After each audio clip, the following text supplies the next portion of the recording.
होता है। यीशु मसीह अब उस भीड़ के साथ, एक समय था कि यीशु मसीह के साथ वो भीड़ चलती थी, वचन को सुनने की भीड़ चलती थी, रोटी पाने की भीड़ चलती थी, शंघाई की भीड़ चलती थी। लेकिन अब जो भीड़ चल रही है, उसी भीड़ में से तमाम लोग अब यीशु मसीह को गुलगुला की ओर लेके जा रहे हैं।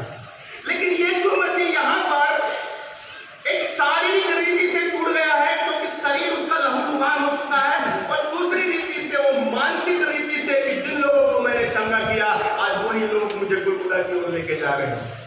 सबसे कठिन होता है अपने ही लोगों का हम पर वार करना, सबसे कठिन होता है अपने लोगों का ही हिंसक सहन कर पाना, सबसे कठिन होता है उन्हीं लोगों का जिनको हमने चंगा किया, जिनको हमने हर एक क्षेत्र में संभाला, और वही लोग जब हमारे विरोध में खड़े हो जाते हैं तो हमें इस अपमान को सहन करना सबसे कठिन हो जाता है। लेकिन यीशु मसीह इस क्रूस पे जब चढ़ गया है, पहली बार वो बोलता है कि हे पिता इन्हें क्षमा कर। सबसे बड़ी बात जो ये है कि सैनिक लोग हैं, वहां पे बहुत सी भीड़ है, बहुत से लोग हैं, और ये लोग को आदी हो चुके हैं, क्योंकि इन लोगों को मालूम है कि जिनको भी क्रूस पे चढ़ाया जाता है वो लोग आधे पागल हो जाते थे, वो लोग गाली गलौज करने लग जाते थे। क्रूस पे चढ़ाया हुआ व्यक्ति रोमी सैनिक को, राजाओं को गाली देने लग जाते थे, कुड़कुड़ाने लग जाते थे, श्राप देने लग जाते थे।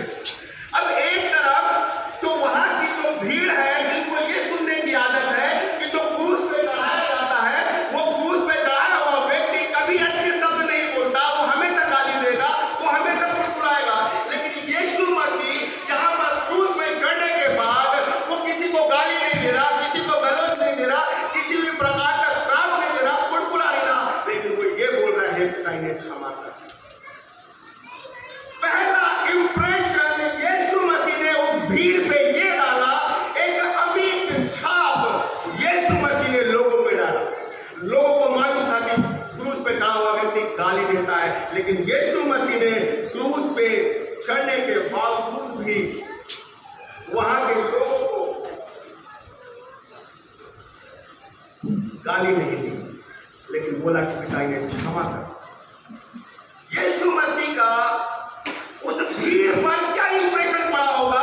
भीड़ ये सोचने में मजबूर हो गई होगी कि हमने तो अभी तक ये सुना है कि लोग गाली देते हैं, लोग कुड़कुड़ा देते हैं, श्राप देते हैं, लेकिन ये कैसा व्यक्ति है जिसकी कोई गलती नहीं है, जिसने कोई पाप नहीं किया, और हमने ही इसको क्रूस पे चढ़ा दिया, लेकिन तब भी ये व्यक्ति हमें क्षमा कर रहा है। इंप्रेशन कैसा पड़ रहा है? वैसे ही जब हम आत्मिक जीवन में और संसारिक जीवन में, ऑफिस में, कलीसिया में और तमाम दुनियावी जीवन में हम जीते हैं, तो हम व्यक्ति पर कैसा इंप्रेशन डालते हैं? हम अच्छी परिस्थितियों में तो बहुत अच्छा इंप्रेशन डाल पाते हैं, लेकिन जब हम विषम परिस्थितियों से होकर गुजरते हैं तो क्या हम किसी व्यक्ति के लिए बड़ी बहुत अच्छी कल्पना या बहुत अच्छा हम इंप्रेशन डाल पाते हैं? अगर हम इस कलीसिया के बाहर एक बॉक्स लगा ले, और बॉक्स लगाने पर ये बोले कि हर संडे कोई व्यक्ति इस बॉक्स पे किसी व्यक्ति की कमी घटी लिखे, आप देखिएगा वो बॉक्स ऐसे भर जाएंगे। क्यों? क्योंकि हमने लोगों की कमियों को देखना, लोगों की बुराइयों को देखना, हमारा जो नजरिया है ना, हम किसी व्यक्ति के जीवन की अच्छाइयों को, बखूबियों को देखना ज्यादा पसंद नहीं करते, या हम देख नहीं पाते कि लोगों की कमियां हम पर ज्यादा झलकती है। लेकिन हम जब इस संसार में हैं तो हम कैसा इंप्रेशन लोगों पे छोड़ पा रहे हैं? अगर यीशु अंदर है तो इंप्रेशन अच्छा ही पड़ेगा। अगर यीशु अंदर है तो वो बाहर निकलेगा, और जब वो बाहर निकलेगा ना, तो आप प्रभाव नहीं रहेंगे, आप प्रभावित रहेंगे, आपके लोग प्रभावित रहेंगे। लोग बोलेंगे हाँ इसके अंदर यीशु है। अगर मेरे अंदर अगर संसार की चीजें हैं, संसार की बातें हैं, तो संसारिकता ही निकलेगी, और मेरे जीवन से संसारिकता कभी किसी को प्रभावित नहीं कर सकती। लेकिन यदि मेरे अंदर यीशु है तो वो निकलेगा और अच्छे अच्छे लोगों को प्रभावित करेगा।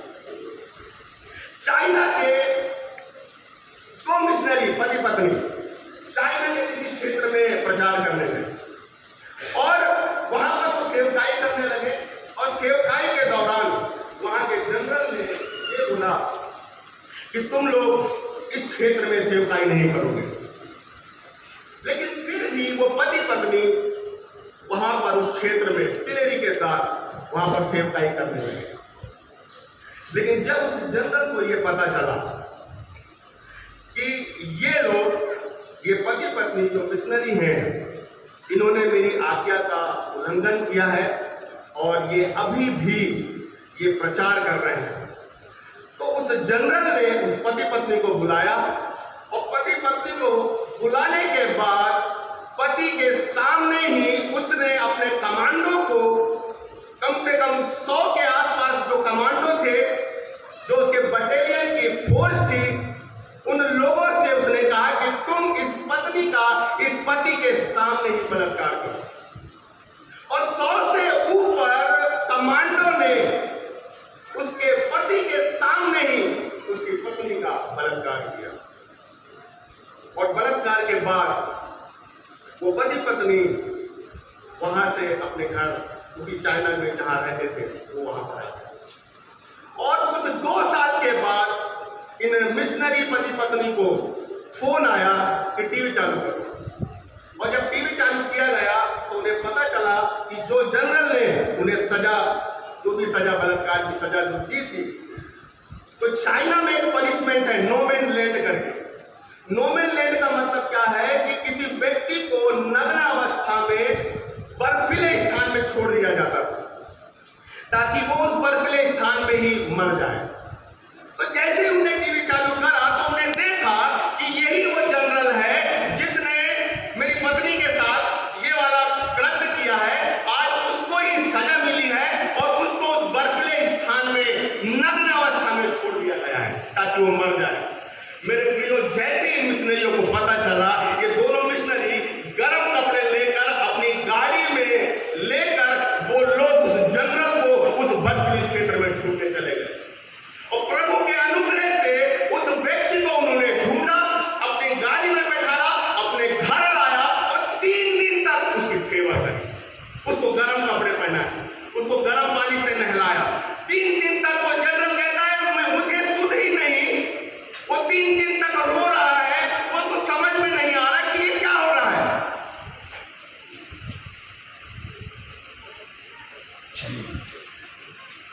वो जनरल ये कहता है 3 दिन तक मुझे समझ में नहीं आया कि जिन पति पत्नी के साथ मैंने इतना बड़ा कांड करवा दिया, आज वही लोग मेरी सेवा कर रहे हैं, वही लोग मेरी सुधि ले रहे हैं।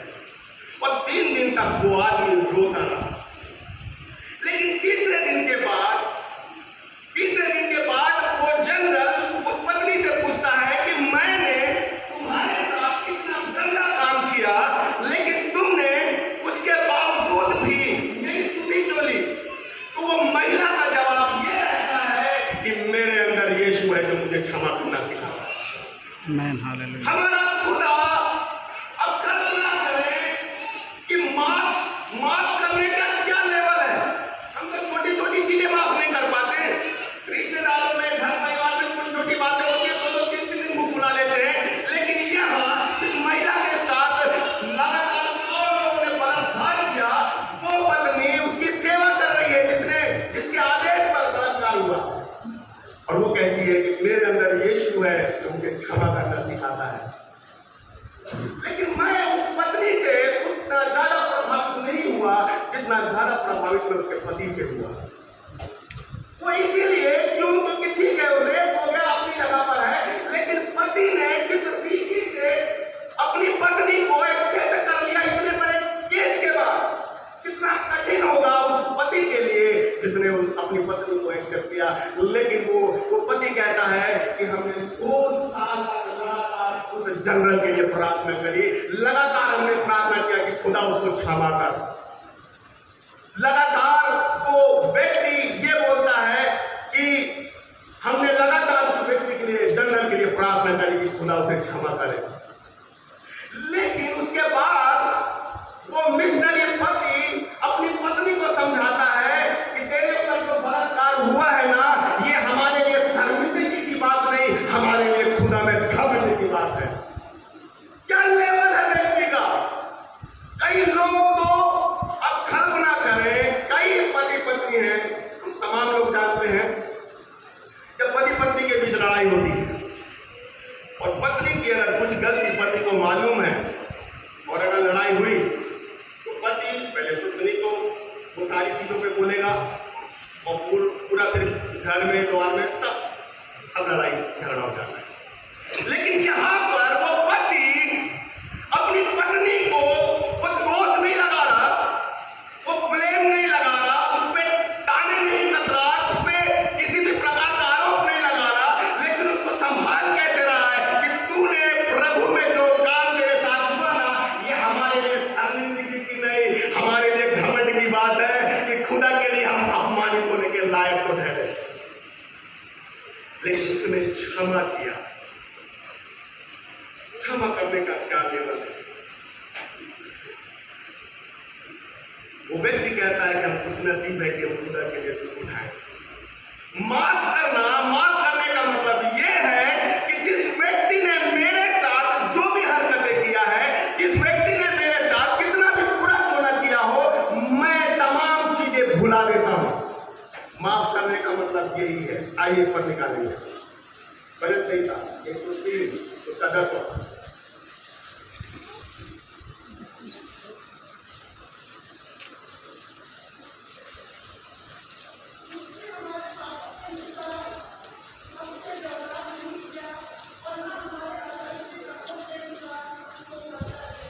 बाइबल कह रही है कि परमेश्वर ने हमारे पापों के अनुसार हमसे व्यवहार नहीं किया। हम लोगों से कैसा व्यवहार करते हैं? हम लोगों को उनके स्वभाव के हिसाब से, जो व्यक्ति हमारे साथ अच्छा है हम उसके अच्छा व्यवहार करते हैं, लेकिन जो व्यक्ति हमारे साथ अच्छा नहीं है, हमारे साथ बुरा व्यवहार करता है, हमारे साथ विषम परिस्थितियां क्रिएट करता है, हमें पिंच करता है, हम उसके साथ अच्छा व्यवहार नहीं करते। लेकिन हमारा खुदा ये बता रहा है कि जो खुदा के साथ भी बुरा व्यवहार करता है, खुदा उसके साथ भी अच्छा व्यवहार करता है। तो जब यदि हम उसकी संतान हैं तो हमें भी लोगों के साथ अच्छा व्यवहार करना चाहिए। अब कल्पना करें, जब कोई व्यक्ति हमें कुछ बुरा बोल देता है, जब कोई बुरा बोल देता है, ऑन द टाइम हमने अगर जवाब नहीं दिया तो हम क्या करते हैं?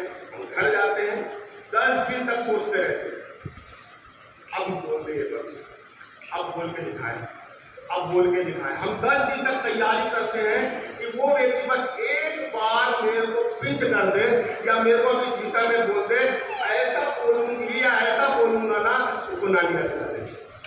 10 दिन तक हम कचरा अपने दिमाग में भर कर रखते हैं, ये सोच के रखते हैं कि बस वो व्यक्ति हमें बोले तो सही, फिर हम उसको बताते हैं। हमारे दिमाग में ये है, लेकिन खुदा यहाँ पर ये बताना मांगता है कि वो सीधे बात कर देता है। वो हम पर यीशु मसीह पर जितने भी लोगों ने जितना भी दोष लगाए, यीशु मसीह ने कुछ नहीं बोला, सीधे माफ कर दिया। उसने नहीं सोचा ये वाली चीज कि बेटा पुनरुत्थान के बाद ना, जब मैं अपने सामने आऊंगा तब तुम्हें बताऊंगा कि तुम्हारा पाला किससे पड़ा है। हमारा खुदा ऐसा नहीं है, वो माफ कर देता है। अंतिम बात मैं ये सोच रहा हूं कि यीशु मसीह जब उस गुलगुदा पहाड़ी की ओर जा रहा है, कितने लोगों ने थूका होगा यीशु मसीह, लेकिन यीशु मसीह पर थूकने के बाद जब यीशु मसीह जिंदा हुआ और 40 दिन तक सेवा किया और प्रेरितों के काम में जब पवित्र आत्मा उतरा, तो आप कल्पना करें कि जिन जिन लोगों ने यीशु मसीह को थूका था ना, वो लोग भी एक समय के बाद यीशु मसीह को अपना उद्धारकर्ता ग्रहण किए। और उन लोगों ने जिन लोगों ने यीशु को थूका था ना, वो लोग आगे चलकर यीशु मसीह ने ही उन्हें पवित्र आत्मा दिया। अपने थूकने वालों के दिल में जगह बना लिया। क्या कोई ऐसा मसीह है जिसमें कोई थूके तो वो थूकने का बदला थूकने से नहीं, लेकिन उसके दिल में जगह बनाने से उसके दिल को जीतने की कोशिश करे? हमारा खुदा थूकने वालों के दिल में जगह बनाता है माफ करके। हमारा खुदा थूकने वाले के अंदर ही पवित्र आत्मा दे देता है माफ करके। तो मेरे प्रियो, हमें भी जीवन में जितने भी लोग हमारे विरोध में खड़े होते हैं, जितने भी लोग हमें बुरा भला बोलते हैं, कुछ भी करते हैं, लेकिन हमें उनके दिल में क्षमा करके उनके दिल में जगह बनाने की जरूरत है। परमेश्वर इस वचन के द्वारा